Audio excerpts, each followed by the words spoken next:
acá el ingeniero Andreu, quizás vos no sepas, sí conoces, pero el ingeniero Andreu es un invasor, un transgresor.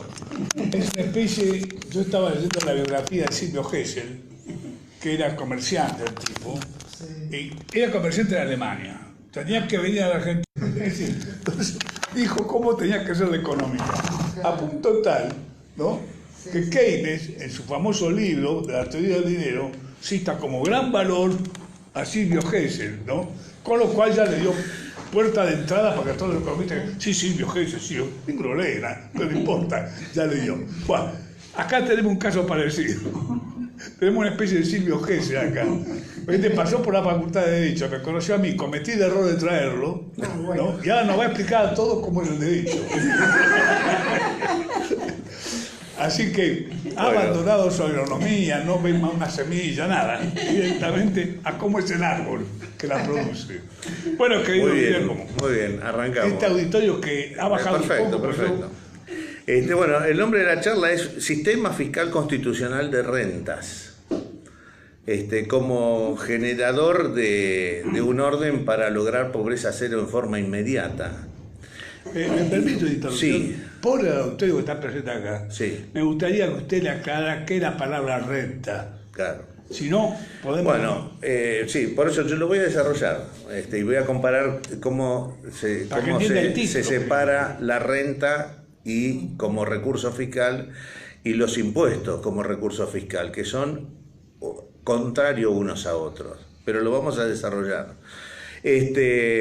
Y acá lo que a mí más me llama la atención, como vos bien decís, como ingeniero, como hombre que vengo de afuera, es como un sistema fiscal constitucional que está metido en la Constitución, que Alberdi se encargó de poner un libro para explicarlo, y que ha sido el fermento de esa Argentina donde Dios fue argentino y donde nuestros abuelos vinieron y encontraron inmediatamente las condiciones para realizarse, progresar, generar familia y enriquecerse. Se ha olvidado, como por arte de magia, ese fenómeno, ese sistema que además es bíblico, porque tiene su origen en la Biblia, por eso la Constitución argentina está inspirada en Dios como fuente de toda razón y justicia, que además el sistema fiscal es fuente del derecho, como bien vamos a ver, ha sido omitido. Y es evidentemente, es una de las facultades que tienen las universidades. Las universidades, una de las funciones que tienen es actuar como filtrar la información, ¿no? Entonces es muy interesante porque Humberto Eco, antes de morir, un año antes de morir, dio una charla en la Universidad de La Pampa sobre la función de las universidades. Entonces, él dice precisamente que las universidades son también un instrumento del filtraje, ¿no? Entonces, evidentemente, yo estuve estudiando cómo se ha dado este filtraje y se fue dando por capas pequeñas, vos no te das cuenta. Entonces, en el año 1828, la Universidad Argentina reemplaza la escolástica salmantina, o sea, la escolástica de la Escuela de Salamanca, que era cristiana, por la escolástica napoleónica, romana. ¿Y qué es lo que se ve ahí? Se ve que una se dedicaba por cátedras y la otra por departamentos. Esa es la explicación que dan, ¿no? Más adelante se produce otra vez un filtraje cuando la Universidad Argentina se nacionaliza. Y entonces los programas de estudio son manejados desde un solo poder central y se dice exactamente qué se va a filtrar. Y lo que se filtra es el sistema de rentas, que se reemplaza por un sistema impositivo, el sistema de rentas cristiano, bíblico, que trata de retomar el cristianismo y se reemplaza por el sistema romano, ¿no? Por el derecho romano y el sistema de impuestos romanos. Así que Humberto Eco en ese momento dice que las culturas, o al menos nuestra cultura occidental, con su impostación filológica, porque que también hay que ver que mucha gente que en la Argentina habla de Alberdi, habla y le cambia el sentido a las palabras. Iba a venir hoy Armando Rivas, que tiene los libros de Alberdi en su biblioteca, en su living, y yo le he pedido, por favor, lee la crítica al Código Civil de Alberdi, porque son 40, 50 páginas, pero en cada página hay un título que te ponen los pelos de punta. Y en respuesta de un personaje que parece ser la bandera de Alberdi, me dice, bueno, tú ya sabes que yo opino. O sea, no se avienen a leer y a enfrentar ideas, sino directamente darle la vuelta al personaje. Y es muy interesante porque vos recordás, yo tuve una discusión con Guillermo Lustoegui, el padre de Martín Lustó, donde discutimos este tema en el Club del Progreso. Y entonces yo le decía todos los infiernos que decía el artículo de Alberdi contra el Código Civil, porque él lo que intentaba era que no se vote el Código Civil. Ese Código Civil, dice, tendrá más fuerza que todos los ejércitos del Brasil para terminar anexionando la sociedad argentina. Dice, el derecho moderno de la Constitución argentina escapó de todas las trascendentes miras del derecho romano, que degradó el trabajo hasta hacerlo digno del esclavo y realzó el robo y el latrocinio político como fuente genuina de la propiedad. O sea, son sentencias tan grandes y tan graves, tan simples, que ¿cómo puede ser que esto no se estudie, no se vea, la gente no lo conozca? Entonces yo le hice una disquisición mucho más grande de todo lo que decía Alberdi en ese libro, para evitar la crítica, para evitar la sanción del Código Civil. Y entonces él me dice, bueno, sí, le digo, usted no lo ha leído, porque si lo hubiese leído, tendría una astilla clavada en su cerebro que no lo dejaría dormir tranquilo, que es lo que a mí me pasa.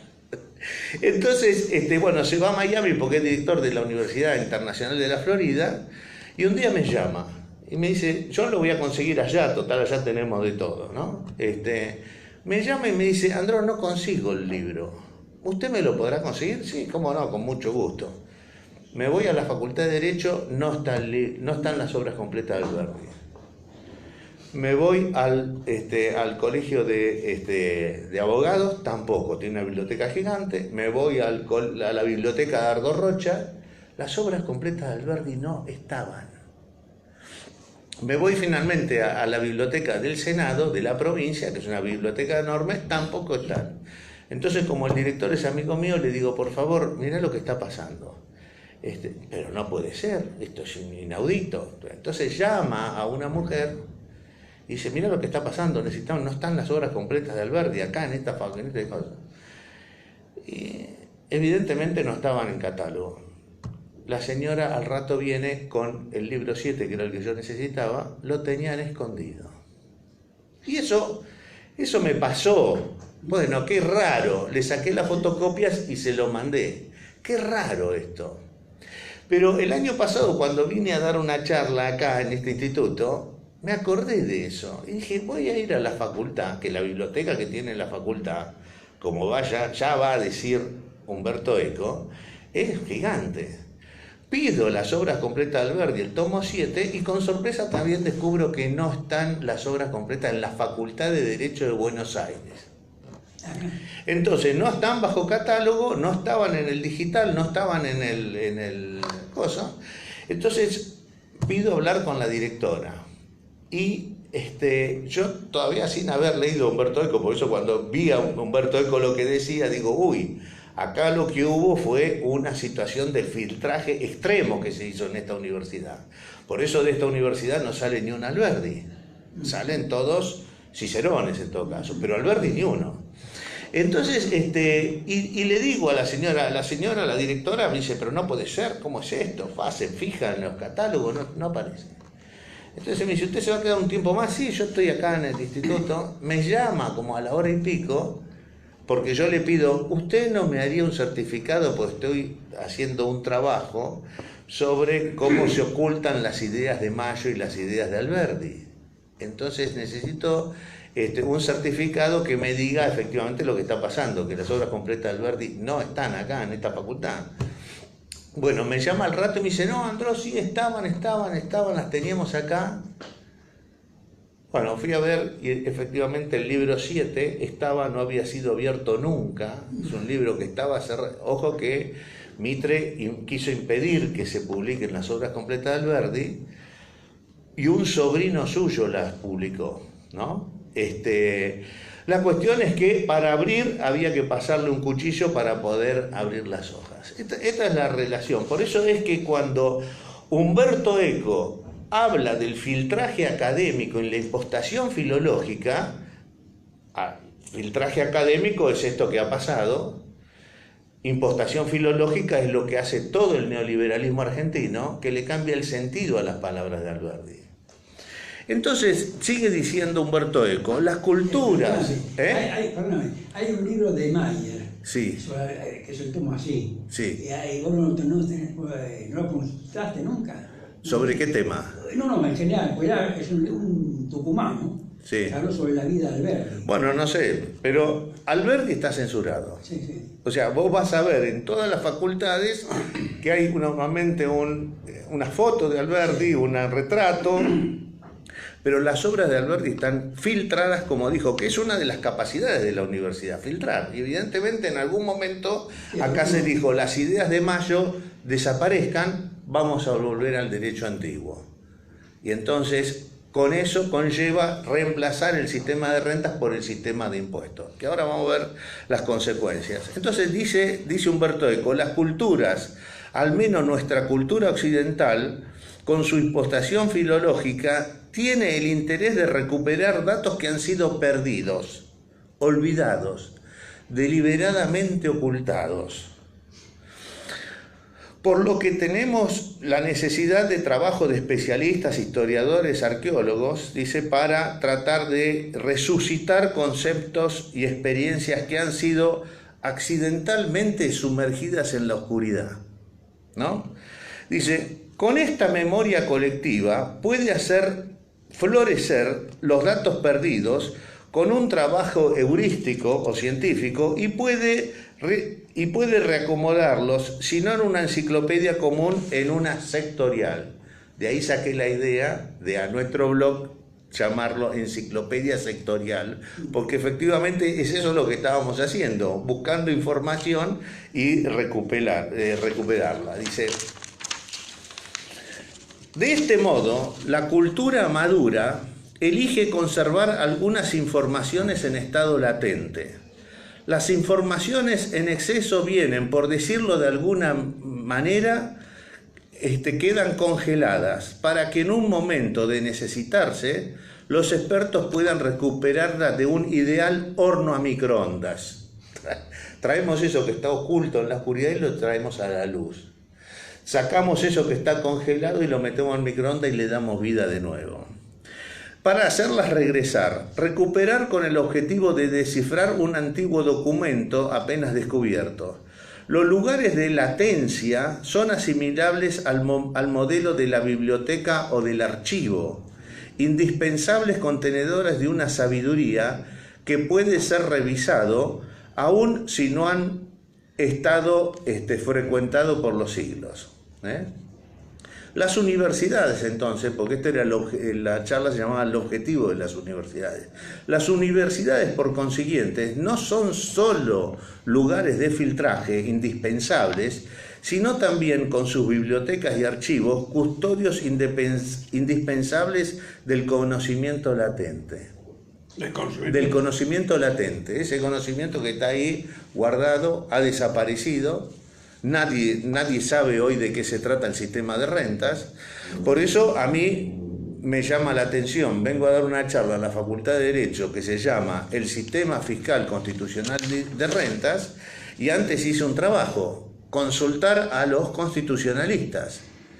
Y me doy cuenta que nadie sabe, lo tienen presente, es decir, dice, uy, sí, yo sé que hubo un sistema de economía privada, el sistema económico desarrollado por Alberdi, y un sistema de economía pública llamado rentístico. pero la verdad que no tienen ni idea de qué se trata y no saben las consecuencias ni económicas, ni políticas, ni sociales que tiene agarrar por uno u otro camino.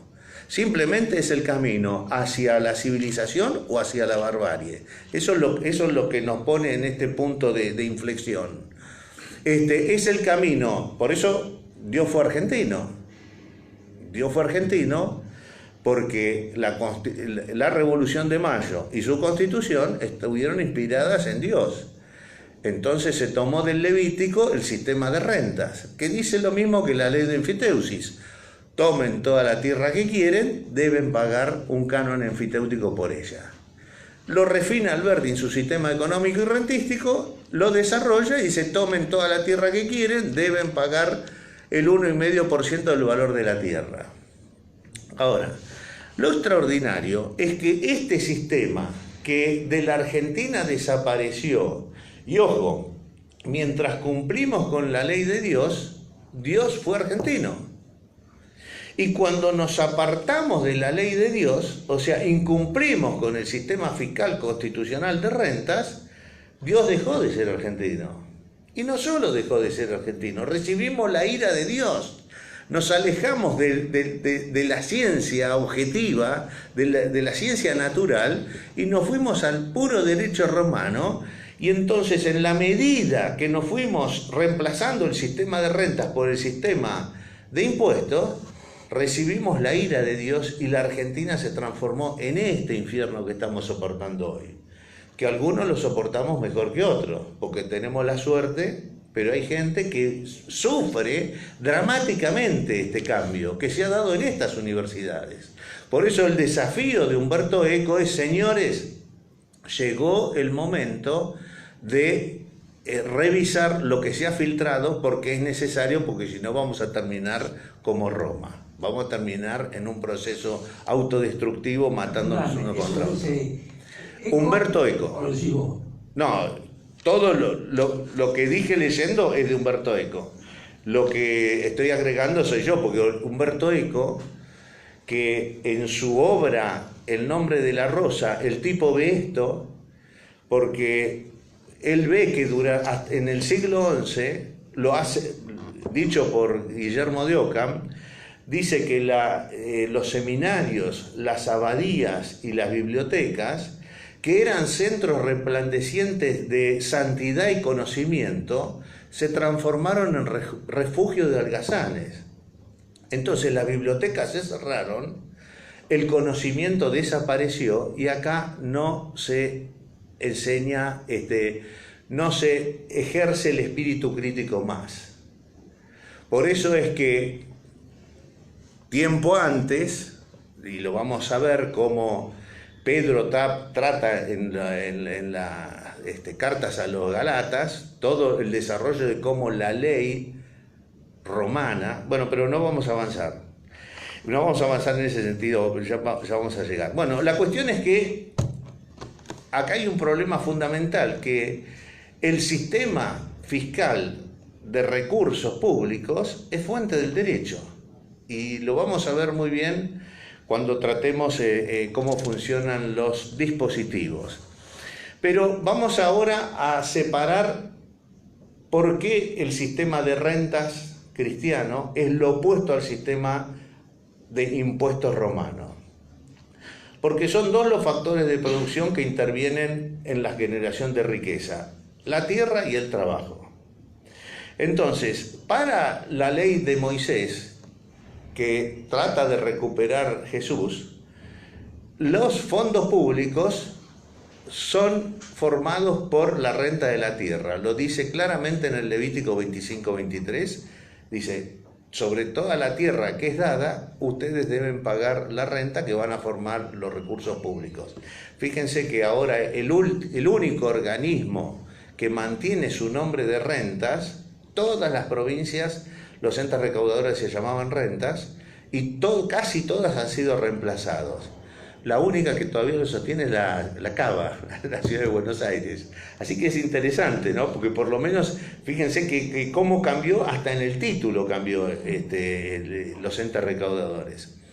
Bueno, y entonces, como les vengo diciendo, el sistema de rentas es un sistema que a medida que la sociedad crece, que se incorporan nuevas generaciones o que vienen inmigrantes, la demanda por la tierra es mayor. La tierra aumenta de precio con las demandas sociales. Entonces, si ese valor de la tierra es generado por la sociedad, es lógico que ese valor se socialice a través de la renta y vaya a formar los fondos públicos. Está clarísimo, porque esto es lo que se aplica en cualquier sociedad que hagamos. Si nosotros hacemos un consorcio en un edificio, de un country, en una feria, en una villa miseria, cada uno va a aportar por el valor de la tierra que tiene. Y el valor de la tierra se lo dan las demandas sociales. Un puesto en el mercado en este punto vale 100. En aquella esquina vale 50. ¿Por qué? Porque acá viene más gente, allá más gente. O sea, el mercado, el sistema de mercado da la información de qué vale cada terreno en cada posición, ¿no? Entonces, eso que se emplea para resolver los problemas sociales en cualquier tipo de sociedad, resulta que para una sociedad de orden extenso se han creado universidades para falsear este sistema y cambiarlo, y imponer otro, que es como que te digan en el consorcio de tu edificio, bueno, vos ya no pagás más por el departamento que usás. A partir de ahora vas a pagar por tu declaración jurada y te vamos, según cuánto ganes, te vamos a cobrar un porcentaje del total. Esto que parece, si te lo hacen en el country, dice, pero vos estás delirando, me estás jodiendo. Esto que parece un delirio es lo que se hace y es la transformación que ha tenido a través de la razón y de este filtraje académico para imponer un sistema que, en vez de liberar a las personas, porque el sistema de renta liberaba a la persona del trabajo, lo someta a una feroz esclavitud. Y eso es lo que pasa ahora en la Argentina. Ese sistema cambió. No sabemos cómo. Si le consultamos a cualquier titular de finanzas, el hombre no sabe de qué le estás hablando. Si cualquier hombre que maneje también el sistema de financiamiento, no sabe de qué le estás hablando. La Argentina ha sido extirpado este sistema, pero fíjense qué notable. El primer presidente de Canadá dijo, yo quiero tener un sistema fiscal como tiene la Argentina, y lo copiaron de la Argentina. La Argentina fue el primer país en el mundo en institucionalizar el sistema de rentas y fue uno de los primeros países en abandonarlo. En cambio, todos los países del Commonwealth, todos los países aliados a Estados Unidos y la región central de Estados Unidos, tienen esto como un secreto, el secreto mejor guardado. Porque mucha gente dice que Milton Friedman fue un gran economista, y es cierto, ha sido un gran economista, pero Milton Friedman, que sabía esto y los decía en sus discursos con mucho temor, yo tengo los discursos de Milton Friedman donde decía que el mejor impuesto a la tierra, me va a matar Rose, que es la mujer, que es economista también, dice, es el impuesto a la tierra que proponía Henry George. Eso que es fundamental jamás lo escribió y jamás lo trató. Y entonces esta corrupción de la ciencia económica la describe claramente Fred Harrison en su libro La corrupción de la ciencia económica, y muestra cómo en su libro La corrupción de la ciencia económica, cómo en las universidades del este de los Estados Unidos, que estaban administrados por su consejo de administración, por el campus de terratenientes, a la llegada del siglo XX, finales del XIX, se produce una ruptura donde se echan a todos los economistas clásicos y se los reemplaza por neoclásicos. ¿Qué quiere decir esto? Por economistas que dejen el valor, ese valor generado por la sociedad, que se manifiesta en el valor de la tierra y que debe ir a formar los fondos públicos, sea capitalizado por el dueño de la tierra. Entonces se produce un fenómeno que es muy interesante, porque el otro día el Financial Times sacó un artículo diciendo por qué Argentina no fue Estados Unidos. Y dice, no fueron los peronistas. Dice, no fueron los peronistas, porque todo el mundo le echa la culpa a los 70 años de peronismo.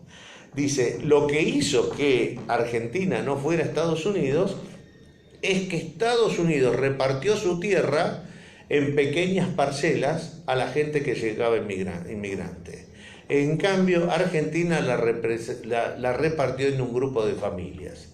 Y esa es la madre de la diferencia entre, que fíjense también cómo la conquista al este de los Estados Unidos se hace bajo el derecho cristiano, se reparte la tierra y se cobra una renta importante hasta el día de hoy, que la renta todo en el sector central industrial de los Estados Unidos es del 2% del valor de la tierra. Pero cuando llega la conquista de tierras al lejano oeste, ya hubo una corrupción de la ley, y entonces los nuevos migrantes que venían con sus carretas cruzando los Estados Unidos para llegar al lejano oeste, se encuentran que llegan a California, al desierto de California, pero en el desierto de California no hay un metro cuadrado disponible para los nuevos colonos. Toda la tierra había sido comprada en grandes parcelas como se hizo en la Argentina. Se habían adquirido las grandes parcelas y entonces hay una película que la recomiendo ver que se llama La ira de las uvas, donde llegan los colonos y no hay lugar. Entonces los meten en unas casillas, bueno, y termina con una matanza y termina como tenía que terminar, ¿no? O sea que fíjense cómo esto... Bueno, entonces, si nosotros vemos, por ejemplo, lo que es el salario de una persona, porque hasta el año 30, debemos decir que no había impuestos en la Argentina. Entonces, en el año 30, con la crisis del año 30, se crea el primer impuesto a los réditos. La gente, la generación, los socialistas de aquella época saben claramente de que esto va a ser el germen de una bomba de tiempo en la Argentina. Entonces se discute acaloradamente durante meses este tema de incorporar el impuesto a los réditos. Finalmente se lo decide poner por un tiempo limitado de 4 años. 3 años. Y ese fue el germen de los más de 160 impuestos que tenemos hoy, que atacan al que trabaja y produce. Por eso el sueño argentino desapareció de la Argentina. Nuestros abuelos que vinieron y pudieron hacer fortuna en estas tierras, las nuevas generaciones no pueden.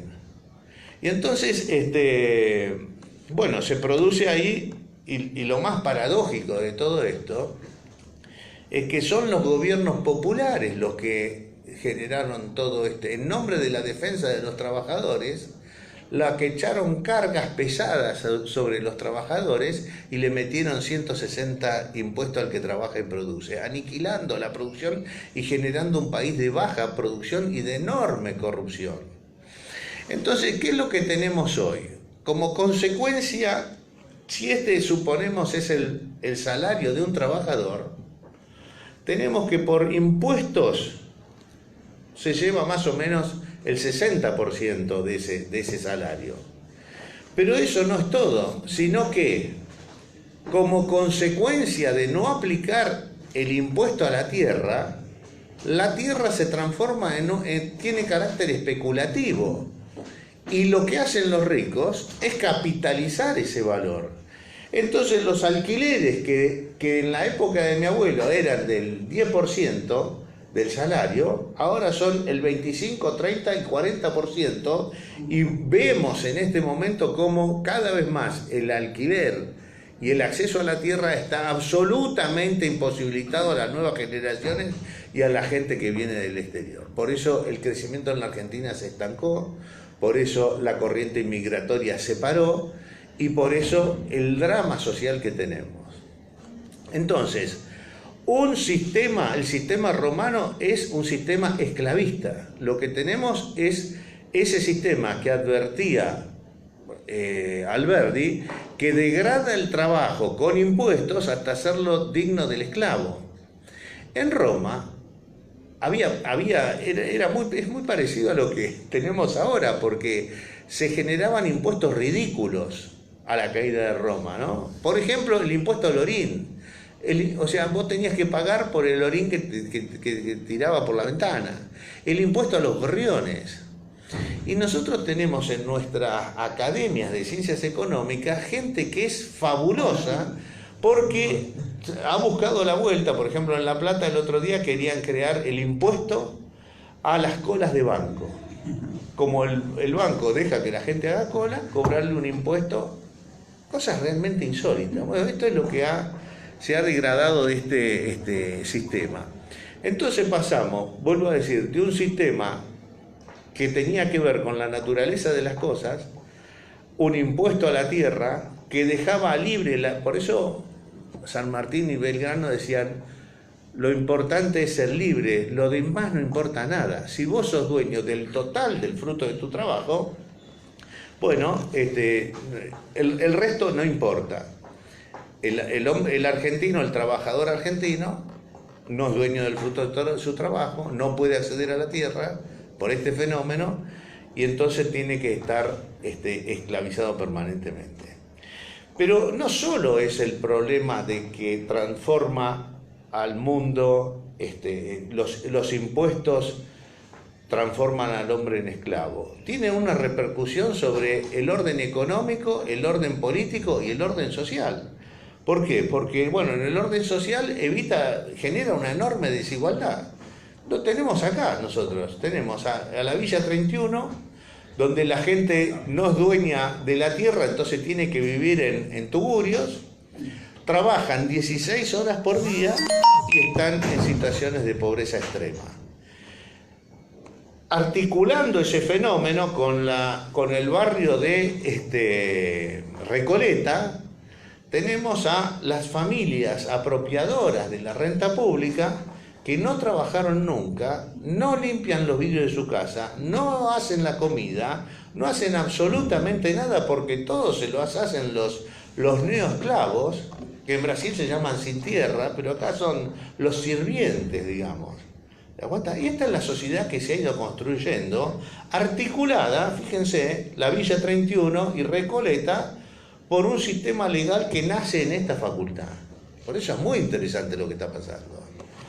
Bueno, así que la moral de la libertad, que es la moral cristiana, dice claramente que el hombre es dueño del fruto de su trabajo.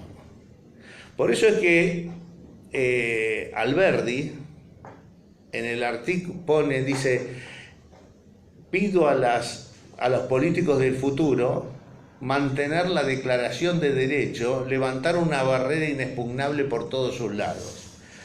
¿Con qué fin? Con el fin de protegerla de modificaciones. Pero dice, he puesto en el artículo 14 un cerrojo de hierro contra los avances del socialismo. ¿Qué dice el artículo 14? Que el hombre tiene derecho al trabajo. ¿Y a qué parte del trabajo? ¿Al 10% del trabajo? ¿Al 90% del trabajo? No, a todo el trabajo. O sea, es una relación del hombre con el Estado. El Estado no puede cobrarle impuestos. Entonces, por supuesto, los desequilibrios vinieron y entre los desequilibrios por haber falseado este orden fiscal, vinieron. Porque hay una cosa que quisiera, cuando la temperatura social, lo tratamos en la última reunión, sube, es el momento de las grandes reformas, ¿no? Entonces, el otro día en la charla con Eduardo Conesa, mostró el desastre que es el sistema monetario, el sistema financiero y la política cambiaria. ¿Es cierto lo que dijo? Sí, es cierto. Si tuviésemos una tasa de cambio, un dólar alto y una tasa de interés baja, serían mejores condiciones para el desarrollo que lo que hizo Macri, que es exactamente lo contrario. Pero estos son síntomas de una enfermedad. El doctor Sandler decía, yo voy al médico con un dolor de oído, me duele la oreja, pero el problema lo tengo en el dedo gordo, dice. Entonces, los síntomas, que son la inflación, la hiperinflación, el desabastecimiento, la política cambiaria, son todos síntomas de algo que está funcionando mal. Pero la enfermedad, ¿dónde está? Está donde no se ve, está en el dedo gordo, está en el sistema fiscal. Entonces todo el mundo le apunta las miras, bueno, cambiemos el sistema monetario, cambiemos el sistema financiero, cambiemos el sistema fiscal, sin advertir que esos son como analgésicos, me van a quitar el dolor momentáneamente, me van a evitar la distorsión momentáneamente. Y entonces, cuando la temperatura social aumenta, estamos al borde de un nuevo estallido como el del 2001, entonces es el momento para los cambios. Y así vino, por ejemplo, la privatización de todas las empresas argentinas. O sea, lo que es la doctrina del shock. Genero desequilibrios y esa situación de desequilibrio me generan las condiciones para hacer grandes reformas. Y entonces se generó la estafa que se generó, que también la describió con ella. Se compraron por valor de 3.000 millones el total de las empresas argentinas. O sea, por precio de remate total se compraron. Una estafa. Pero así también funcionó el sistema, grandes desequilibrios, y entonces generamos la ley de convertibilidad, y anclamos la moneda al dólar. ¿Y anduvo bien? Sí, durante un tiempo. Es como el analgésico. El analgésico te saca una enfermedad y dices, qué alivio, ya no tengo más fiebre. Qué alivio, se me fue la inflamación, que me volvía loco. Pero la enfermedad subsiste. Y la enfermedad está donde no se ve, que es en la reforma fiscal. Cuando los políticos arman de reforma fiscal, están hablando simplemente de cambiar muebles, no de muebles de lugar. No están hablando, como manda nuestra Constitución, a cambiar de sistema. Por eso es importante esta charla, porque ya vimos que Humberto Eco nos advierte que hay cosas ocultas. Nosotros lo podemos ver porque hemos tratado estos temas, pero como la temperatura social está aumentando, sería un hecho gravísimo que ante la doctrina del shock, por ejemplo, ahora hay varios que quieren cerrar el Banco Central como remedio, como analgésico. O otros dicen, bueno, no, dolaricemos como hizo Ecuador, cambiemos la moneda, somos un desastre. O sea, lo que hay cuando las crisis vienen es un derrumbe moral de la sociedad, y entonces los peronistas, que no querían privatizar los teléfonos, terminan privatizando hasta YPF. Entonces, el secretario de Estado no podía creer cómo el peronismo, en cabeza de Menem y todos los sindicalistas, habían privatizado hasta el petróleo. Y le decían a Menem, Henry Kissinger, le decía, usted me prometió 5, pero me dio 20. Y todos se prendían en el negocio, porque fue una enorme corrupción, donde gobernadores agarraban guita y hacían después con ellos lo que querían. Bueno, entonces, esto es un tema que es de muy difícil tratamiento. Por eso yo quería pasar a una segunda parte, que ver cómo funciona esto de los dispositivos, ¿no? Foucault habló de los dispositivos y después Giorgio Agamben lo profundizó un poco, porque ustedes vieron que la gente dice hay que cambiar de sistema. Hemos tenido acá gente como Esper diciendo hay que cambiar de sistema, hay que hacer lo que hacen los países que le va bien. Perfecto. Bueno, por ejemplo, Australia. Muy bien, Esper. ¿Qué hace Australia? Tiene el sistema fiscal constitucional de renta que lo copiaron de la Argentina y que nosotros olvidamos. Entonces, no, como le decís eso y no sabe de qué estás hablando, sale corriendo por los pasillos, y se pierde y no quiere hablar más. Pero esto le pasa a cualquier economista de cualquier facultad de toda la geografía latinoamericana, no es solo una cuestión de Argentina. Hemos renunciado a nuestros principios fundantes y así nos va. O sea, los constitucionalistas, yo lo he hablado por lo menos con 10 constitucionalistas, y se asombran, dice, ¿cómo? ¿Usted, señor, no sabe que existe un sistema fiscal constitucional de rentas, que es la base del derecho de la Revolución de Mayo? Y te miran como diciendo, mirá, sí algo escuché, pero la verdad que no tengo ni idea de qué me estás hablando. Entonces aparece, por supuesto, si esta es una sociedad que no funciona, aparece la necesidad de cambiar el derecho constituido. Dice, la Constitución no funciona, cambiemos la Constitución. Lo digo porque esto lo hablé con Zaffaroni, y Zaffaroni dice, al criminal lo generamos nosotros con el sistema jurídico que tenemos. El criminal no es culpable de los crímenes que hace. ¿Tiene razón? Sí tiene razón. Porque este sistema fiscal genera cambios en la naturaleza humana, que ya bien claro los expresaba Jesucristo. Al dividir la sociedad en dos, al uno ser esclavos y otros benefactores y capitalizadores de esa renta que se privatiza, y otros trabajadores que con su trabajo siguen siendo esclavos, y generando generaciones de castas de personas que no pueden acceder a la tierra, por lo tanto no pueden acceder a una vivienda, por lo tanto no pueden cumplir con sus deseos básicos, es que, por ejemplo, Ambrosio, obispo de Milán, dice, la palabra mata. Las leyes, cuando son un obstáculo en nuestros deseos, nos precipitan al mal y hacia la muerte. En ese sentido, tanto la palabra como la ley mata. Cuando vos tenés un orden jurídico que te impide acceder a la tierra, por lo tanto te impide acceder a una vivienda, por lo tanto te impide llegar al núcleo básico de la sociedad, que es una familia, entonces fuerzas volcánicas generan la transmutación de la naturaleza humana.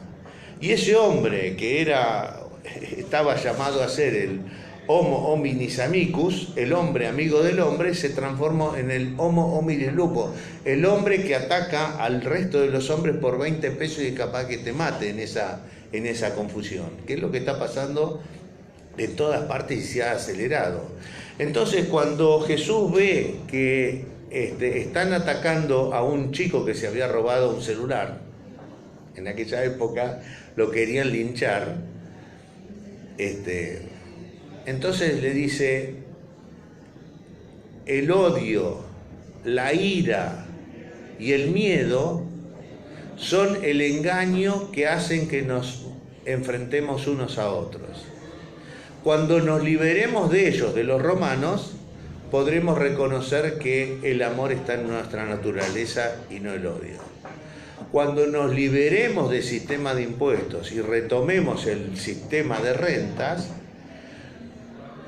se terminará la desigualdad, se terminará la injusticia y renacerá la misma Argentina que gozaron nuestros abuelos, bajo ese mismo régimen. Régimen que estuvo vigente hasta el año 72. Esto es importante decirlo, porque en el año 72 las boletas de impuesto inmobiliario urbano y de los municipios y de las provincias se llamaban rentas y venían por el valor de la tierra y se sacaba el 1,5%, 2%, por el valor de lo construido y se aplicaba, y la gente pagaba más o menos. Empezó a haber distorsiones y en el año 72 se crea la nave insignia del neoliberalismo, que es IVA, y el IVA vino a reemplazar. Entonces, en la medida que el IVA fue creciendo en presencia, en volumen y en alícuota, fue desapareciendo la renta hasta desaparecer. Pero, ¿qué es lo notable? Que la misma curva que hace el IVA es la curva de cómo aumenta la pobreza. Está acompañando la curva de aumento de la pobreza.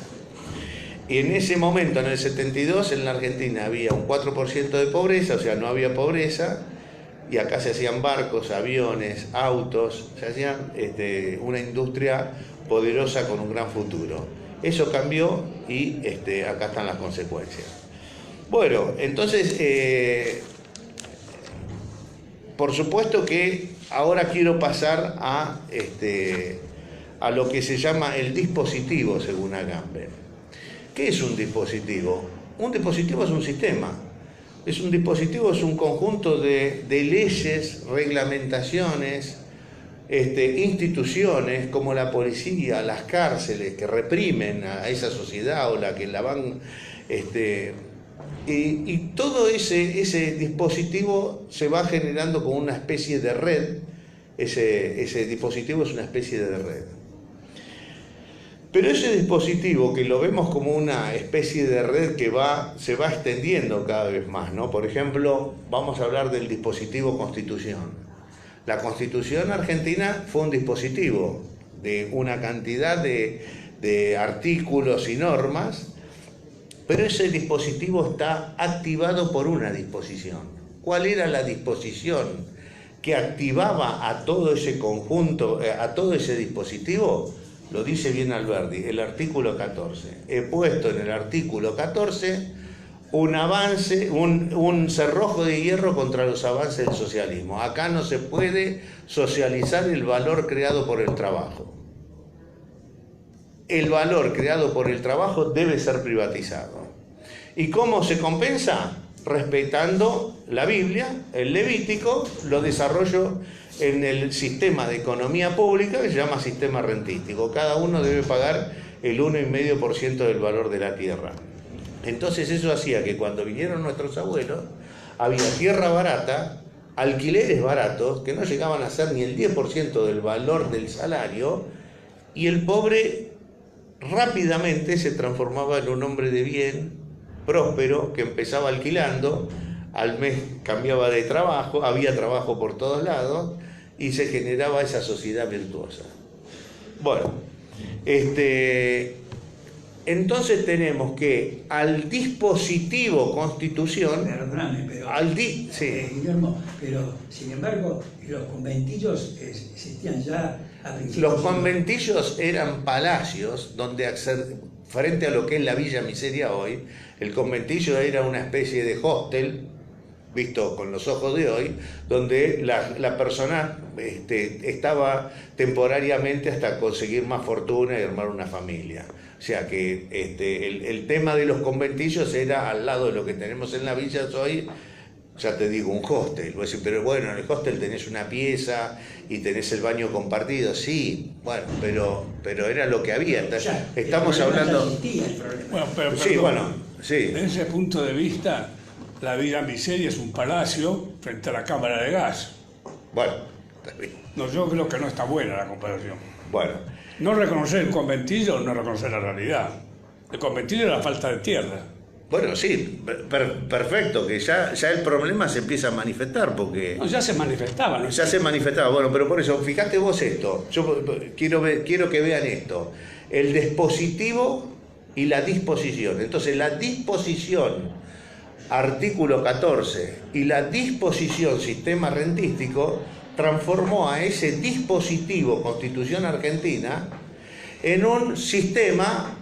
Vamos a ponerle verde, ligado a la vida, al crecimiento, al progreso de la gente en forma... Después viene otro dispositivo, que se llama Código Civil. Por eso Alberdi hace tanta fuerza y habla del Código Civil, pero él se equivoca en esto, que el dispositivo Código Civil, de más de 4.000 artículos, tiene una sola disposición que lo transforma en derecho romano y que habilita al sistema de impuestos, y es el artículo 2503. Entonces, si dijimos que el artículo 14, la disposición, artículo 14, transformaba a la red, al dispositivo en verde, que era vida, el dispositivo Código Civil, al estar infectado por el artículo 2503, donde claramente Vélez Arfield en su manifestación dice: en el tema del acceso a la tierra hemos decidido volver al puro derecho de los romanos, y será el alquiler y el arriendo una forma de acceder a la tierra para generaciones venideras.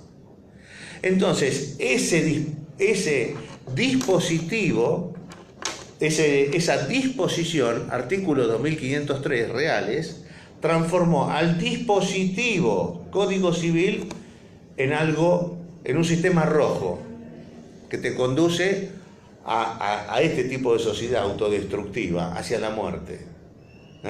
Porque ya lo vamos a ver cómo... Perdóname, la distinción que vos haces del cometillo y la cosa, pero yo creo que viene mucho antes, porque cuando vos hablas de la civilización americana, ellos están en 1776 y nosotros tenemos en 1580.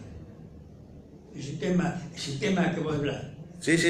O sea, no solo de... Pero acá lo que me interesa es demostrar cómo el régimen legal está activado por ese dispositivo, por una sola disposición.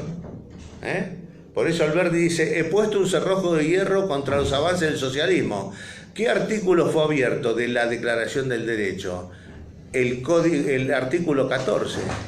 ¿Para qué? Para generar, como por supuesto había desequilibrios, esto que vos estás nombrando, entonces a través de los derechos sociales tratar de conseguir equilibrio. Pero en los derechos sociales, cuando vos tenés una moral que no es practicable, se transforma en una excusa para cualquier práctica. Es decir, que cuando vos le pusiste los derechos sociales, o sea, los derechos relativos, diciendo que la gente tiene derecho a una vivienda digna, bueno, perfecto. Vos querés que el Estado se encargue de darle a la gente vivienda digna, sí.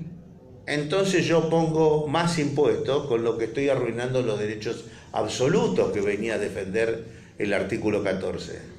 Así fue abierto la Declaración de Derechos. Así estos sistemas, uno verde y uno rojo, al estar juntos se empezaron a teñir. La libertad se empezó a acabar, fue cambiando de color ese dispositivo verde hacia un dispositivo marrón, hasta llegar a esto que tenemos hoy, que es la muerte, que es la destrucción de las empresas, la destrucción del aparato productivo y la destrucción social del individuo, porque lo corrompe hasta la médula, ¿no? Bueno, entonces a mí me parece que el dispositivo el dispositivo como captura implementado por las leyes, todas anárquicas, todas contradictorias, las 25.000 leyes que tenemos hoy en la Argentina, que están todas enfrentadas, porque están entre un ADN de vida y un ADN de cáncer en el Código Civil. Y entonces, en esa lucha, por supuesto, viene ganando el cáncer. Se ha impuesto el cáncer con 160 y pico de impuestos contra la renta que ha desaparecido. Entonces esa captura también está en la educación, en los medios, en la historia. Para sostener esto tenés que tener una historia falsa, como es la historia argentina. La historia argentina, ya Mitre pide que haya un revisionismo, porque nada de lo que se cuenta la historia de Mitre es cierto. Y ya John Adams, que estuvo presente para el 50 aniversario de la Revolución Americana, cuando él va a los festejos dice: nada de esto es cierto, no hay nada más mentiroso que la historia moderna, dice John Adams, ¿no? Bueno, para sostener este dispositivo hay que crear un relato, entonces una historia nueva, hay que hacer desaparecer de los colegios. La gente hoy no sabe qué fue la Revolución de Mayo, la gente no sabe que este dispositivo está dentro de la Biblia y que intentó ser reflotado por el cristianismo. No se sabe, no lo saben ni siquiera los propios curas católicos. Bueno, por eso es que Estamos sobre ahora. Bueno, entonces es muy interesante lo que está pasando en la iglesia en este momento. Y sería interesante que ese fenómeno en la iglesia, yo te dije que se generó un primer congreso de estudios bíblicos que se llevó a cabo acá en el seminario de Buenos Aires, donde aquella confederación de iglesias cristianas que tenían sede en Roma, Antioquía, Jerusalén y Alejandría, y que estaba abierto la interpretación, que tenían como único punto de contacto la Biblia, y que la interpretación de la Biblia estaba abierta. Esa interpretación libre de la Biblia se cerró en el siglo XI aproximadamente, ¿no? Tampoco las cosas se cierran de un día para el otro, es todo un sistema, y aparece el catolicismo romano, que es lo contrario al cristianismo. Dejan la ética de moral privada, no robarás, no desearás la mujer del prójimo, ¿no? Todo eso, perfecto. Pero reemplazan la moral de ética pública del cristianismo, o sea, el sistema fiscal de rentas, por el sistema de impuestos romano. Y eso se impone a sangre y fuego a través de la Inquisición. Y entonces hoy tenemos una iglesia que es en la fachada cristiana, pero en su seno romano, y que está generando en toda la geografía cristiana situaciones de alta tensión de civilización que generan éxodos, porque no sé si vos te acordás, en el 2012 cuando yo di la charla dije que iba a haber migraciones masivas. Nunca pensé que iban a venir venezolanos, tampoco pensé que los negros iban a invadir Europa como lo están haciendo, de la forma que lo están haciendo. Pero señores, ustedes metieron, los juristas franceses metieron el Código Civil en Etiopía. Se llamaba René David, desde su atelier en París le creó el Código Civil a Etiopía, sin haber pisado a Addis Abeba. Y ese Código Civil fue el que sirvió para el resto de África.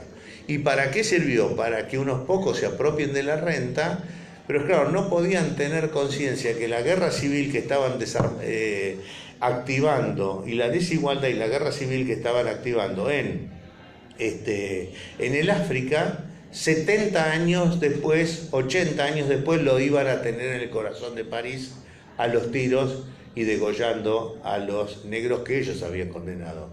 Habían transformado al Homo hominis amicus, al hombre africano, en un Homo hominis lupo, que no solo se iban a matar entre ellos, sino que iban a cruzar la alambrada y venir y armar los desaguisados que están armando. Yo tampoco, cuando hablé de eso, pensé que iban a venir cientos de miles de bolivianos, de venezolanos. Sin embargo, está pasando. O sea, la tensión de civilización que genera el haber cambiado este régimen es feroz. Pero acá hay un problema más grave, que nuestros abogados y economistas se han transformado. Fíjate vos que voy a tocar otro temita que está en base a esto, ¿no? Contrastes entre ricos y pobres. Lucas dice: Jesús quería ayudar a las comunidades que venían del paganismo a percibir la imposibilidad de mantener la ideología esclavista del Imperio Romano y a la vez ser cristiano.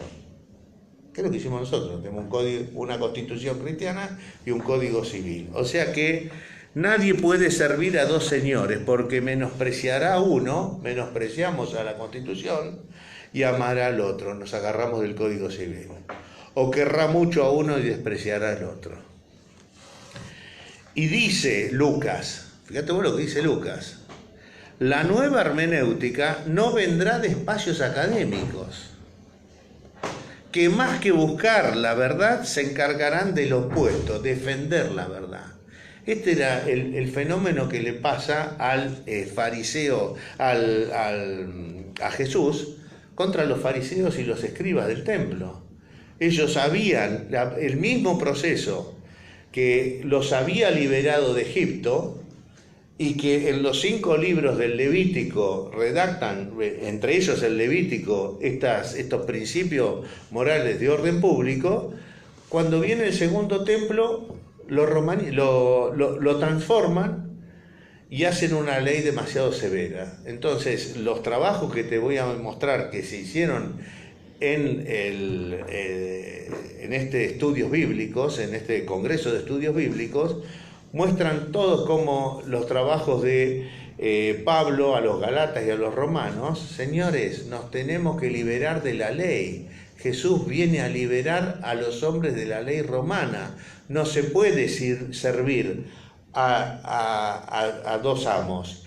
No podemos estar bajo el régimen de impuestos romano y querer ser cristiano. Eso es imposible. Y la Argentina es la demostración palmaria de que mientras estuvo con un sistema fiscal correcto, hubo alguna posibilidad se generó vida y generó una cuestión, un tratamiento positivo. Nos apartamos, Dios dejó de ser argentino y estamos resistiendo la ira de Dios. Sí, pero ¿cuándo vos decís que hubo un régimen correcto? Un régimen impositivo correcto. Bueno, vamos, terminamos, damos lugar a la pregunta. ¿Listo? Perfecto, sí. Bueno, perdón. No, la otra cosa que quería decir para cerrar, porque estamos entre una eminente reforma constitucional, porque nuestros constitucionalistas desconocen absolutamente las 2 patas fundamentales de la Constitución, que es, ustedes fíjense que los que se van a hacer cargo del gobierno hablaron claramente de terminar con el sistema judicial, porque el sistema judicial argentino es una vergüenza. ¿Tienen razón? Sí tienen razón. ¿Y cómo vamos a ir? ¿A qué sistema tribunal, a qué sistema judicial vamos a ir? Señores, respetemos el sistema judicial de la Constitución, que es un sistema de juicio por jurado. Por eso es que la interpretación de los hechos debe de estar abierta, como la hermenéutica y la interpretación de la Biblia debe estar abierta, porque la interpretación de los que sufren es muy distinta a la interpretación de los que se benefician de ese sistema. Entonces es necesario que la justicia se maneje por juicios por jurados, porque nadie va a tener una visión más deformada de la justicia que un abogado formado en derecho romano, que es un derecho corrupto. ¿Pero qué es lo que lo transforma en corrupto? Un solo disposición transformó a todo el Código Civil. Y a la Constitución, un solo artículo la transformaba en algo positivo. Y por más que vos a ese dispositivo le agregues los tratados internacionales, la Constitución tenía un sentido de vida. Ese sentido fue neutralizado. Entonces, muy importante, la reforma judicial que se quiere hacer se desconoce de los beneficios del sistema judicial de juicio por jurado. Y la reforma constitucional, estamos en la inminencia de un peligro de ir a una constitución a la venezolana. ¿Se dan cuenta? Porque acá dice, vamos a una reforma constitucional, pero nadie dice de qué está hablando. Nadie habla de Si vos me decís, vamos a hacer una reforma constitucional, y yo te digo, sí, lo tenemos que hacer. El sistema legal que constituye la Argentina es un sistema absolutamente autodestructivo, lo estamos sufriendo día a día. Mi generación ha sufrido eso de lleno. ¿Qué hacemos? Lo único que habría que discutir es a qué sistema fiscal vamos, porque de ese sistema fiscal emerge un sistema monetario sólido y emerge todos sistemas distintos. Bueno, así que esa era un poco y esto que dice Lucas, que no va a venir de ambientes académicos. Jesús y sus apóstoles eran rebeldes que decían lo mismo que a los fariseos y a los escribas. Le decían, señores, lo mismo que estoy diciendo yo, la ley de Dios dice que no hay que pagar impuestos a Roma. ¿Por qué ustedes obligan a tener impuestos? Señores, yo vengo a decir a la Facultad de Derecho, la Constitución dice que no debemos pagar impuestos. ¿Por qué hay 160 impuestos al que trabaja y produce? Y esto es lo que hay que responder. Entonces, como la Iglesia abrió ese espacio de debate, yo creo que estamos en las circunstancias para que ese espacio de debate se abra también en las facultades de Derecho, que es una necesidad imperiosa. Porque la barbarie siempre es ilustrada. La barbarie siempre es ilustrada. El hombre sabio no se precipita detrás de ideas falsas y absurdas. Por eso, yo antes de empezar te decía esto de que la palabra mata, dice Ambrosio. Porque cuando nosotros tenemos a la palabra, cuando creemos, dice, los libros no están hechos para que creamos en ellos, sino para que ejerzamos sobre ellas la plegaria del desciframiento. La palabra mata, pero el espíritu vivifica. Cuando vos generás de la palabra y la cruzás y generás una nueva hermenéutica e interpretación, el espíritu vivifica y da vida y encuentra soluciones a los problemas. En cambio, cuando creemos lo que dicen los libros, caemos en la soberbia de la mente, el orgullo de la palabra y la ilusión del saber. Este es el fracaso de la educación argentina.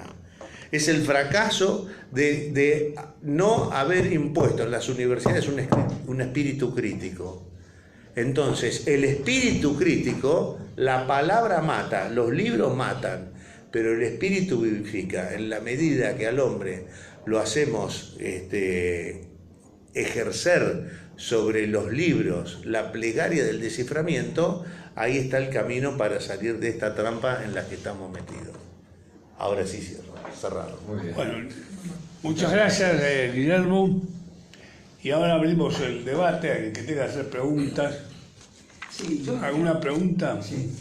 Yo algunas partes de tuyas las acepto, pero me parece que la parte histórica no estoy muy de acuerdo, porque, por ejemplo, José Terry, que era profesor de esta casa, en el año 1892, en su curso de finanzas se llamaba, él decía que la Argentina ha vivido del despilfarro, del endeudamiento público, de la inflación. Lo dijo hace 100 y pico años atrás. Entonces, yo no veo que haya sido una Argentina que hasta el año 1972 ha sido brillante, que después entró en una decadencia. Bueno, no, simplemente yo te lo digo esto porque O sea, si vos viene una... Si viene un arqueólogo acá y ve la arquitectura que dejó el principio del siglo XIX y dice, acá pasaron cosas magníficas. Está bien que había esas desigualdades, o sea, nunca la Argentina fue ese país, o sea, nunca estuvo activada del todo la Constitución argentina. La crítica que argentina. hizo Clemenceau, creo que al principio del siglo XX, cuando dijo Argentina era un imperio que nunca llegó a imperio, una cosa parecida. Sí, no, Buenos Aires es la capital de un imperio que nunca llegó a existir. Exactamente. ¿Te das cuenta? Y Buenos Aires está diseñada para toda Sudamérica, no solo para Argentina, porque Claro. los ferrocarriles, viste, que van en todas direcciones. Sí. Claro, por eso lo importante, fíjense, que dice Churchill decía que por favor que la Argentina no crezca, que la Argentina no se desarrolle, porque detrás de la Argentina se lleva puesta toda América Latina. ¿Y cuál fue el fenómeno para que la Argentina no crezca? Cambiar su régimen fiscal. Los ingleses todos tienen el sistema fiscal constitucional de rentas y es la base de su éxito, y nosotros lo abandonamos y nos hicieron poner, porque todo esto lo dijo bien Raúl Cuello en su última charla y en su libro final. Dice, a nosotros nos engañaron en las universidades del este de los Estados Unidos, porque creíamos que como estábamos hablando y nos estaban enseñando premios Nobel y hacían razonamientos magníficos, pero ¿qué tiene que ver el razonamiento con la verdad? Nunca nos dimos cuenta que lo que estábamos comprando era un engaño. Y eso fue lo que vendieron las universidades con su jerarquía, las universidades del este de los Estados Unidos. desarrollado por Fred Harrison, y en algún momento lo tratamos con Skorny Gerstein también, ¿no? Este fenómeno de que, bueno, como fueron los ganadores de la Segunda Guerra Mundial, y entonces hay que hacer, mirá cómo crece Estados Unidos y hagamos lo que ellos hacen y copiemos, y eso mismo pasa con nuestros economistas.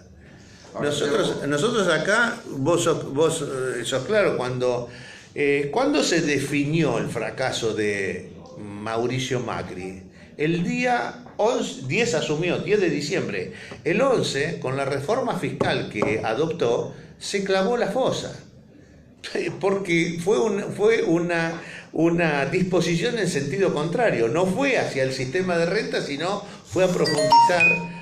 ¿Qué lo salvó y lo hace llegar hasta acá? Y que le dieron, se endeudó en 150.000 millones y en una cifra de 37.000 millones más con deuda interna argentina. Pero cuando el año pasado estaba por caer, y lo tratamos acá en esta reunión con Conesa y Giuliano, era inminente. El default, cómo tomar los depósitos, hacerle un corralito, está grabado, ¿no? Y cayeron los 57.000 millones del Fondo Monetario que lo hacen llegar hasta ahora.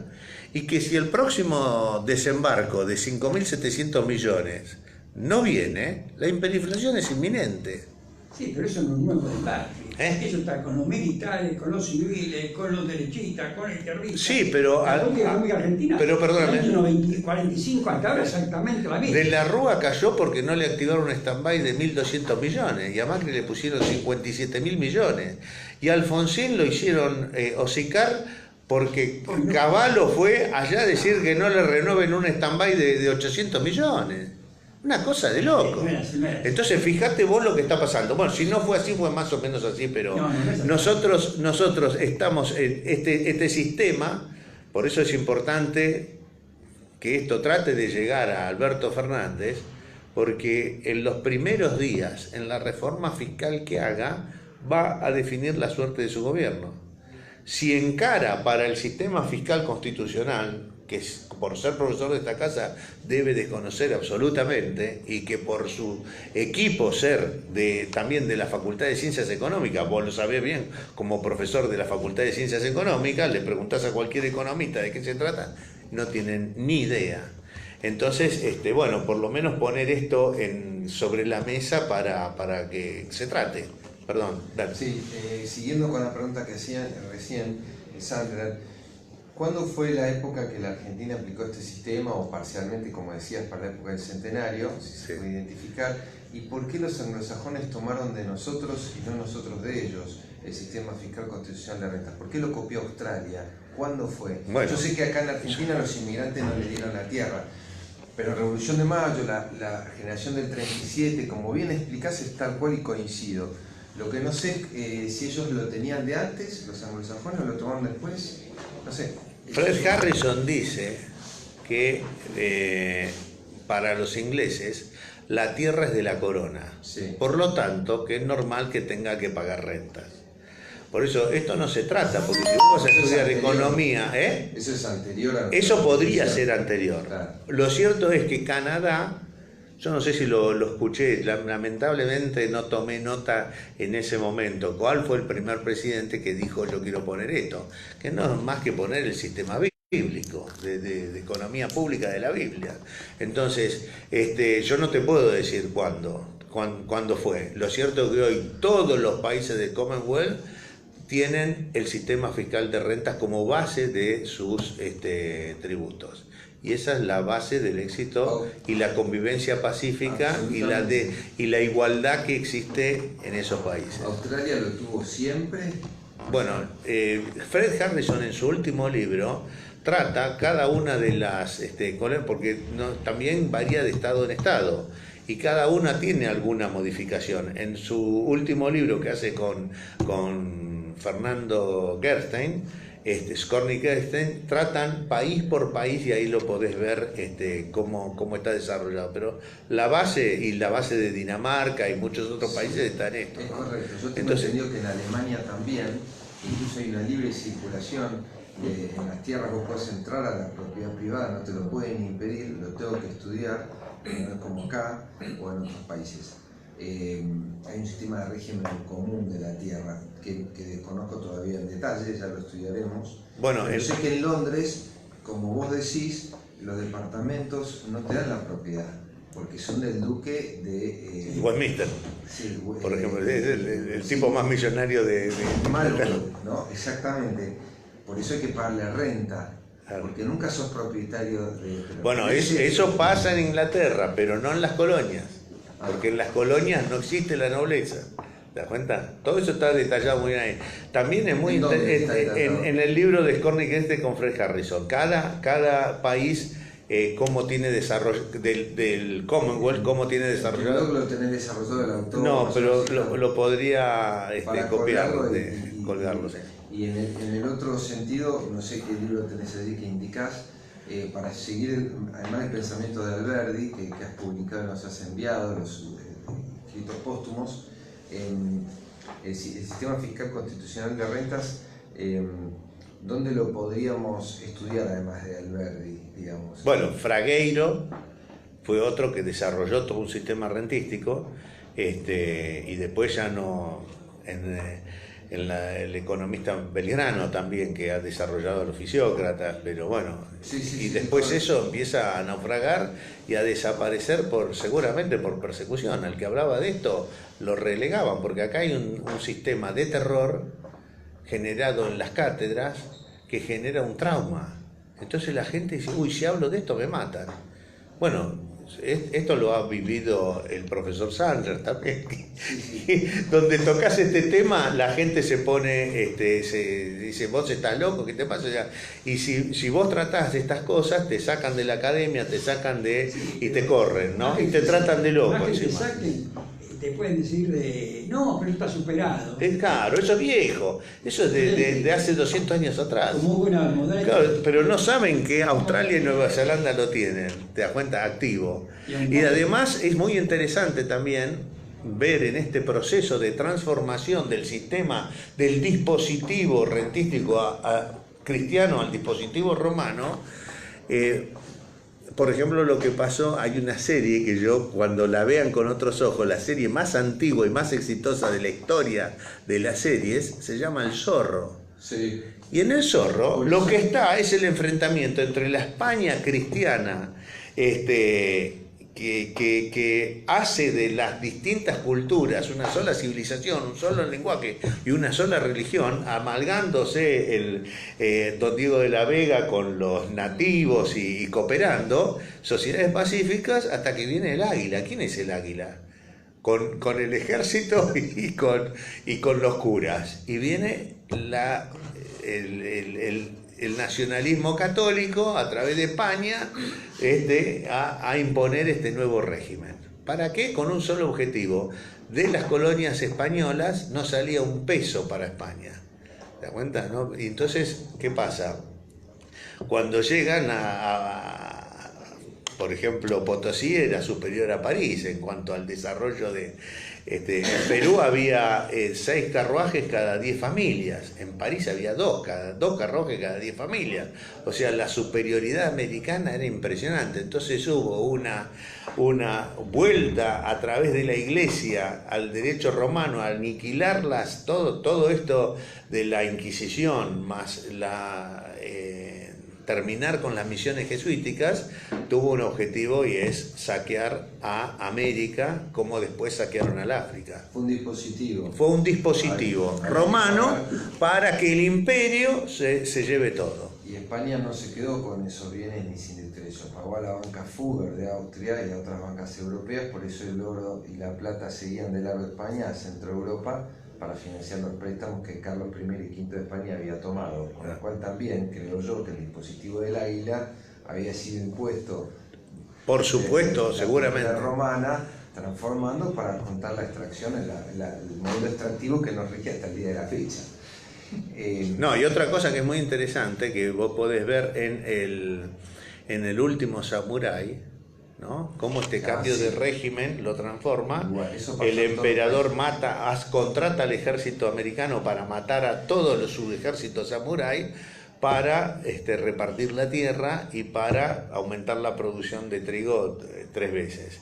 Y eso después pasa nuevamente con MacArthur después de la Segunda Guerra Mundial, donde aparecen toda esta reforma fiscal y aparece esa efervescencia de Toyota, Honda, Mitsubishi, toda esa generación de empresarios que hicieron basado también en este cambio de sistema tributario por un sistema de rentas, digamos.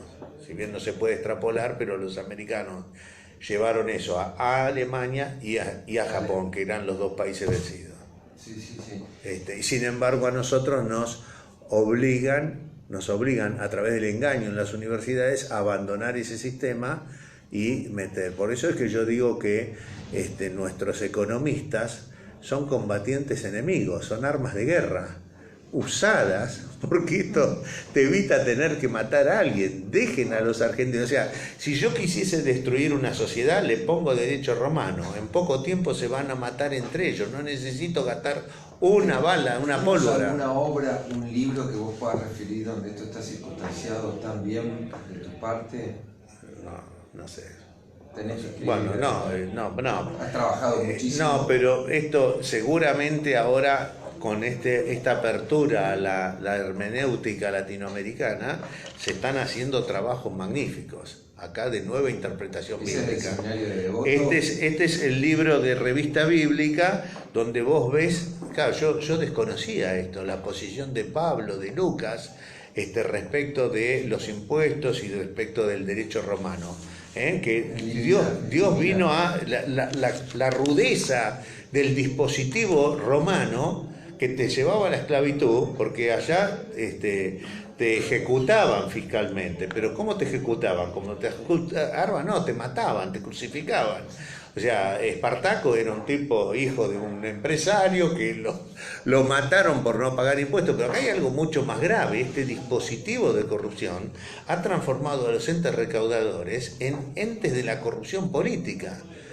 Vos, no sé si ustedes han advertido esto, yo el otro día lo nombré acá, pero la FIP, así como durante el gobierno anterior servía para atacar a enemigos políticos, durante este régimen, todo el dispositivo de endeudamiento y de alta tasa de interés generó la quiebra generalizada de empresas que eran brillantes, llegó este hombre y entraron en quiebra. Ahora, muchas cerraron, las que no les importa a nadie, pero las quebradas estaban en un proceso de recompra. Hay en este momento en la Argentina un fuerte proceso de cambio de titularidad de empresas, muy fuerte, que se vio interrumpido por esta elección. Porque ¿qué hace el poder económico? Manda a la FIP, manda a ARBA, ejecuta y embargan. Por eso es que cuando vino el fracaso, el día lunes se le escapa al presidente, dice: es una lástima justo ahora que venían inversores a comprar empresas argentinas. Empresas argentinas. ¿Sí? Entonces, ¿y qué obligó? A que los embargos que habían sido ejecutados ya para que vos que estás, porque vos aguantás un tiempo, mantenés la gente, qué sé yo, llega un momento que no das más y te dicen, bueno, toma, el 10% de lo que vale, te compro la empresa y decís más, sí, no quiero saber nada y llega el momento que le soltás la rienda, no querés pelear más contra esto salvaje.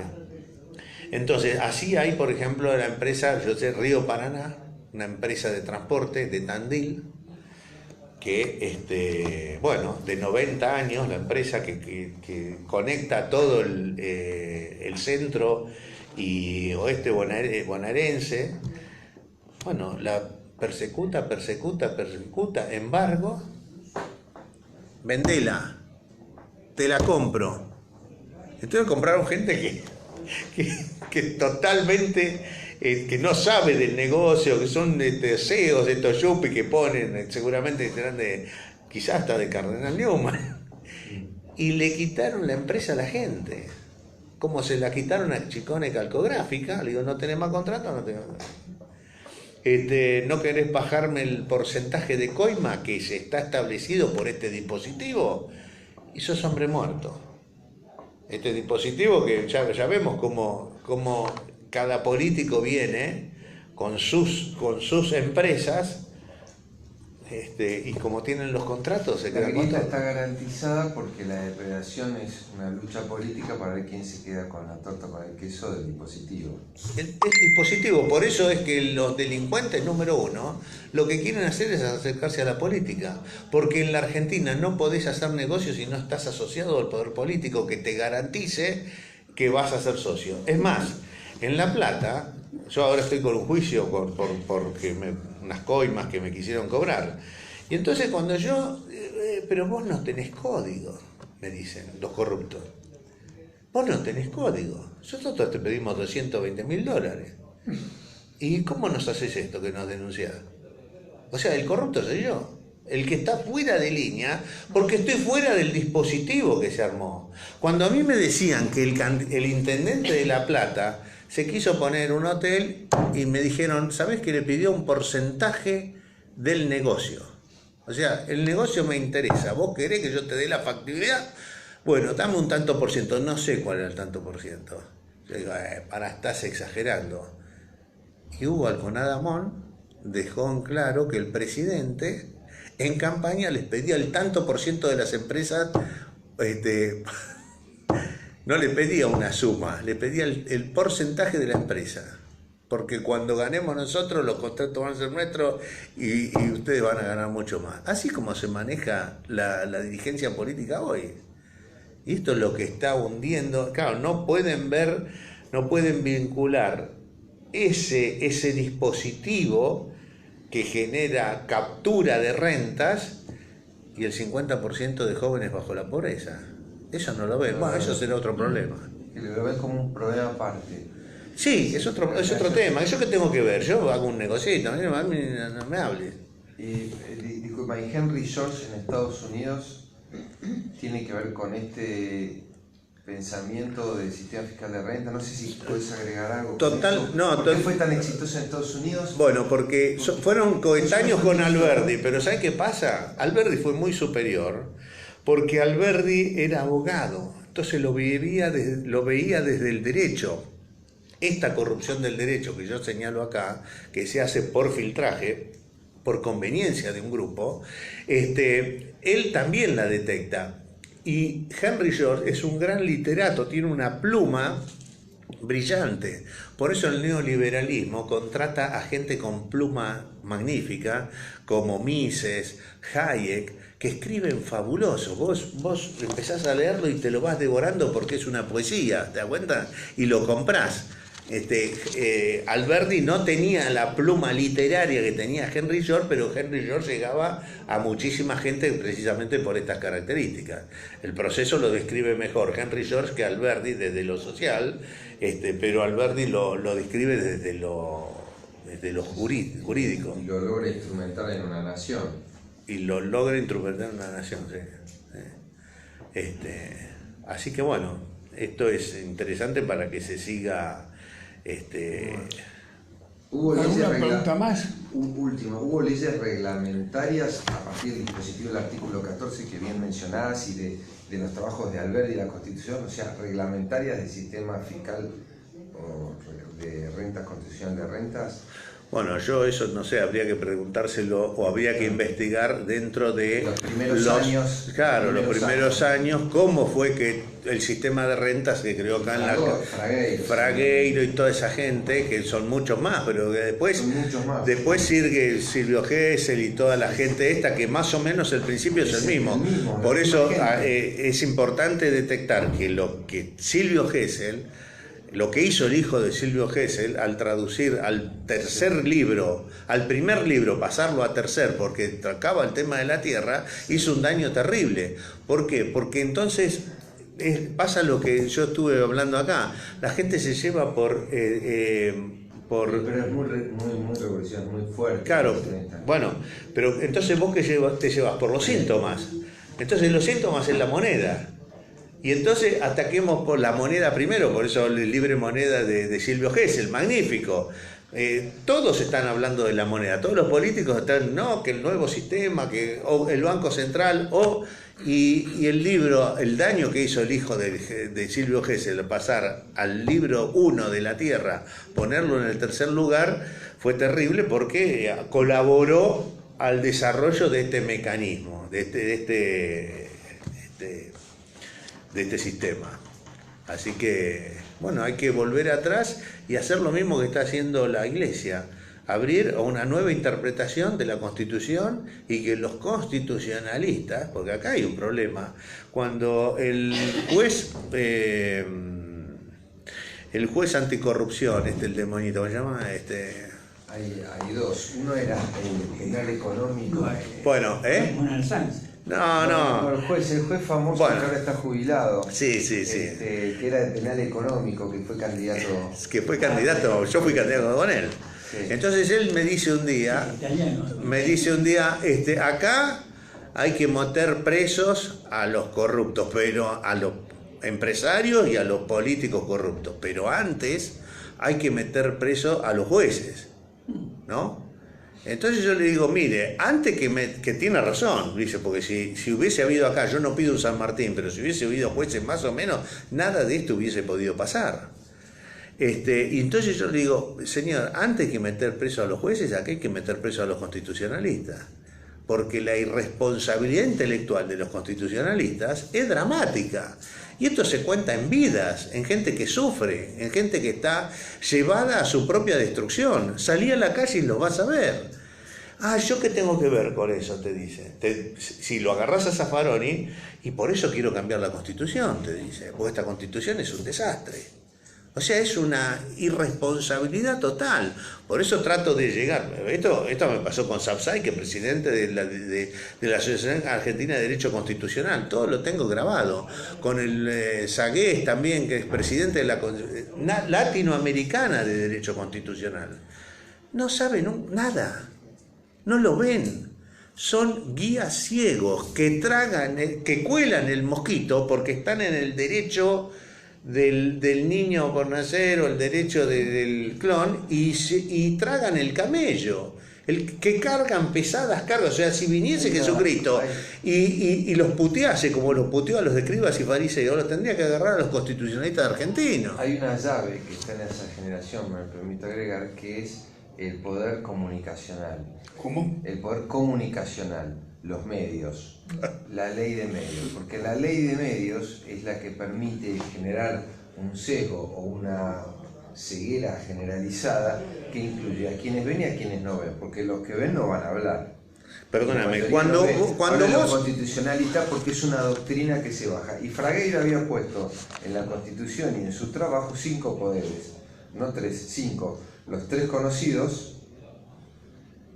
y después él llamó al poder de la imprenta, un poder constitucional votado como si fuera un congreso, y el otro el Banco Central, donde tenían que el poder de la moneda, constitucionales, donde vos sabés que las provincias, los gobernadores, el ministro de Hacienda, el presidente y los sectores de la sociedad y la Reserva Federal. El sistema de la Reserva Federal de los Estados Unidos fue inventado primero en la Argentina, 50 años antes se adoptó tal cual en Estados Unidos, aunque privada, acá era pública, porque tenía que haber 6 bancos regionales, según Fragueiro, primer ministro de Economía de Argentina, por toda la geografía que tenían que medir los índices de actividad económica y emitir de acuerdo a su región. Eso hizo la Reserva Federal. Mirá, no, pero interesante, me la dejás picando porque vos sabés que la provincia de Buenos Aires, yo soy de La Plata, la provincia de Buenos Aires, si se dividiese en 4, serían las 4 provincias más grandes del país. O sea, quinta quedaría Córdoba.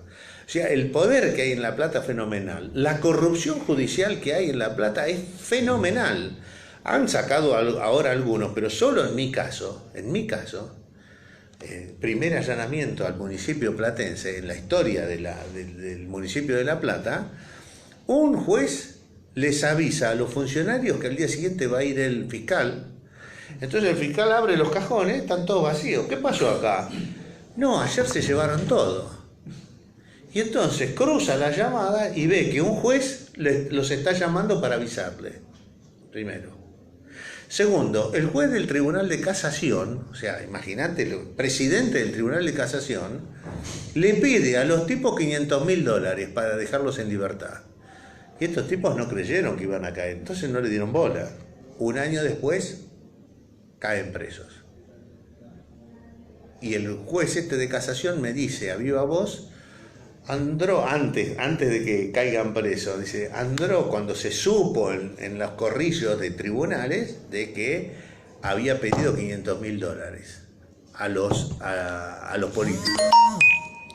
Entonces viene y me dice, yo estoy en un bar con un café con unos amigos y me dice, Andró, ¿cómo los hicimos mierda? ¿A quién? A los políticos, ¿sabes? Que me quisieron poner $500.000, me dice, delante de todo. ¿Los enganchaste? No, no los pude enganchar porque no sé qué. Pero fíjate lo que me dice. Imagínate, yo soy juez de casación, gano. En ese momento ganaba 240.000 mangos, que era una fortuna en ese momento. Que vos decís, pero ¿cómo puede tener tanta guita, ganar tanta guita un tipo? Y entonces me dije, imagínate que a mí para que yo te dé vuelta una causa, me tenés que poner $10 millones, hace un punto y coma y una casa en Miami. Delante de 5 tipos que no conocían, y me dice cuando se va, ¿quién es este? Este es el presidente del Tribunal de Casación. Está por ir preso ahora. Está listo con el jury, está listo, va preso seguro. No por mi causa, sino por otras. Pero a esto te voy a que vos decís de los medios de comunicación. Cuando la justicia no existe en un país, la gente reporta a los medios de comunicación. Entonces, cuando yo sufrí una agresión de un intendente de La Plata, un delincuente, Julio César Arac, que fue ministro de Justicia, entonces agarro y pongo una solicitada en el diario. Por supuesto, en la justicia no iba a ir, si la justicia es este mamarracho que tenemos. Entonces pongo una solicitada y se la hago revisar a los ex intendentes de La Plata, Pepe Pinto, Pablo Pinto y Abel Román, que a la vez era abogado del diario. Me dice, perfecto, Guillermo, presentara, no hay problema. Los dueños del diario, amigos míos, y los directores del diario, amigos míos, querían que se publique. El ruso Kaiserburg no quiere que se publique. ¿El ruso? Kaiserburg, que era director en ese momento, ahora se le quedó con el diario. Pago los $700 y no dejó que se publique. ¿Entendés lo que estamos hablando? El poder de la prensa. En el caso de La Plata, el director del diario El Día pone los intendentes y los empuja al crimen y al delito. ¿Te das cuenta? Y los cubre. O sea, no vende noticias, lo que vende es protección. Y entonces, lógicamente, por ejemplo, en el caso nuestro, el fiscal fue... Los cracharon en 4 lugares al fiscal que estaba investigando esta causa. En la fiscalía, en la casa, en los colegios del hijo y en los puentes del Camino Centenario. Y el diario del Día no dice nada. Cuando digo que la misma solicitada la voy a poner en el diario Clarín, llega un empresario, paisano de y me dice, Andró, no hagas eso, dice, no pongas en el diario Clarín que dice Raúl que te va a habilitar. Raúl es el dueño del diario. Es el que me habilita el negocio. ¿Y qué tiene que ver Raúl? ¿Cómo? ¿Vos no sabés cómo son las cosas?